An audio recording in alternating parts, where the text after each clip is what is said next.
que pensa a base do presidente Lula no Congresso Nacional sobre a desoneração das folhas dos municípios? É isso que eu, Francine Ferreira, editora-chefe de O Tempo, aqui em Brasília, vou tentar te responder hoje.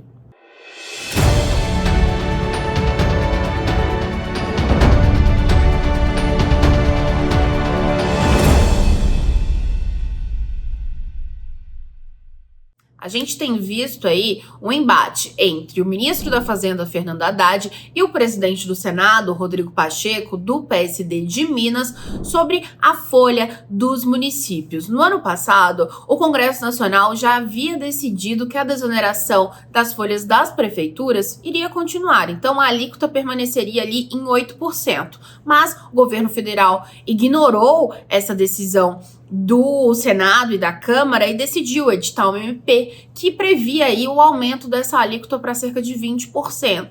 Pois bem, foi criado um grupo de trabalho no governo, também com congressistas, para tratar sobre o tema, só que até o final do último mês nada foi resolvido e Rodrigo Pacheco resolveu tomar frente aí nessa história toda e revogou os trechos da MP. Então agora os municípios continuam pagando aí, as prefeituras continuam pagando 8% em relação à folha de pagamento. Para a gente lembrar também, em relação a tudo isso, os municipalistas, os prefeitos, eles têm feito uma pressão muito forte nos congressistas para que essa decisão se mantenha. Então, desde o ano passado, já tem esse movimento encabeçado pela CNM, que é a Confederação Nacional dos Municípios, em relação a esse ponto.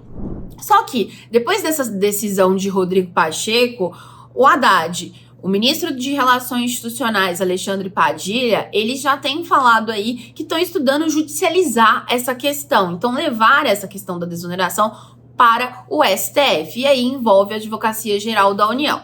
Só que conversa vai, conversa vem, quem não tá nada feliz com isso são os membros da base de Lula no Congresso Nacional, porque não tô entendendo muito bem essa movimentação do Haddad de ser tão aguerrido em falar contra os municípios. Pra gente lembrar, esse ano é ano de eleições municipais. Então, a gente sabe, ali na campanha eleitoral tem os debates e tudo isso, e esses congressistas, deputados, senadores, avaliam que candidatos, principalmente dessa base fiel de Lula, eles vão ser prejudicados caso Haddad mantenha esse discurso.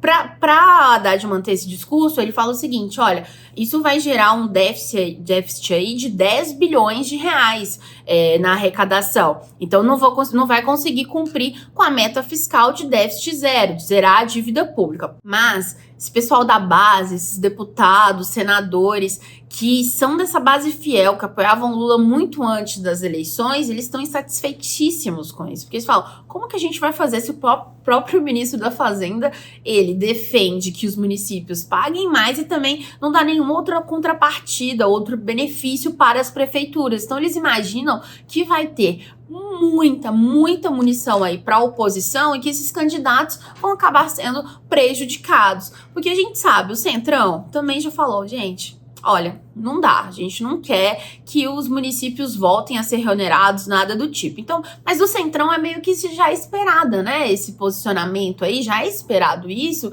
porque ele vai conforme a banda toca, como a onda vai, né? Então o Centrão já tem esse posicionamento. Eles são muito fiéis à base ali deles e pronto. Então, sobre as outras questões, eles apoiam o governo, apoiam Lula nas propostas, mas isso a gente sabe que é estabelecido aquele projeto de toma lá da cá, enfim, de governabilidade. Então, isso já era esperado. Mas em relação à base, realmente foi uma surpresa e já tem conversado com o Alexandre Padilha para que possa ajudar que a Haddad repense aí nessa questão, porque o problema, eles têm avaliado, não é só a questão própria em si da reoneração dos municípios, mas sim o ministro da Fazenda vir a público e falar de forma reiterada sobre essa questão. Eles avaliam o seguinte, olha, quem inventou a questão do déficit zero foi o próprio Haddad. Tanto é que a gente lembra que membros do PT e governistas criticavam o ministro da Fazenda, até a Gleisi, que é presidente nacional do PT e deputada federal.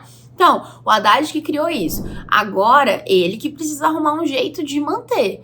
de fazer com que com esse déficit zero vire realidade. Não pode ficar utilizando, nas palavras desses deputados que eu conversei aí, com esse discurso de que o Congresso precisa ajudar ou coisa do tipo. Ele precisa criar formas. Então, essa atitude de Haddad tem incomodado. E outra questão que a gente pode lembrar é porque essa briga meio que já ficou pessoal, né, entre Pacheco e Haddad. E tudo isso começou em relação lá à dívida de Minas Gerais, que a gente já falou sobre isso aqui.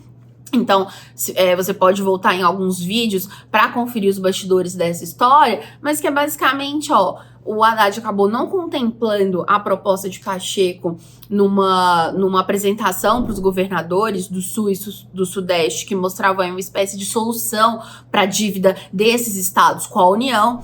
Aí depois o governo falou, não, Pacheco, não é bem assim, a gente vai incluir a questão da federalização das estatais no projeto, só que essa comunicação ficou muito mal feita, ficou truncada. Pacheco, então, fez esse gesto em relação à desoneração da folha aí dos municípios e ele, segundo, foi amparado por questões jurídicas, então ele também apresenta os seus próprios argumentos, mas fato é que atrás de toda essa história, além dessa insatisfação aí da própria base do governo Lula com o ministro da Fazenda, também tem essa questão dessa briga aí, desse embate pessoal entre Pacheco e Fernando Haddad. Agora, como que vai ser o final dessa história é que a gente vai estar acompanhando aí nesses próximos dias, porque tem um outro personagem importante, que é Alexandre Padilha, que é o homem do governo federal responsável por fazer essa interlocução com o Congresso Nacional, só que desde o ano passado ele já vem enfrentando muitas críticas, tanto de senadores quanto de deputados federais, porque ele, na avaliação deles, não tem feito uma articulação necessária. Então hoje a gente está vendo Pacheco aí de um lado e Padilha e Fernando Haddad do outro. Como vai ser o final dessa história que a gente vai conferir. Você acredita que Haddad vai conseguir reonerar esses municípios ou não? O que vai prevalecer vai ser aí o que Pacheco tem defendido. Me conta aqui nos comentários e claro que todo o desenrolar dessa história você acompanha em otempo.com.br e em todas as nossas plataformas. Até mais!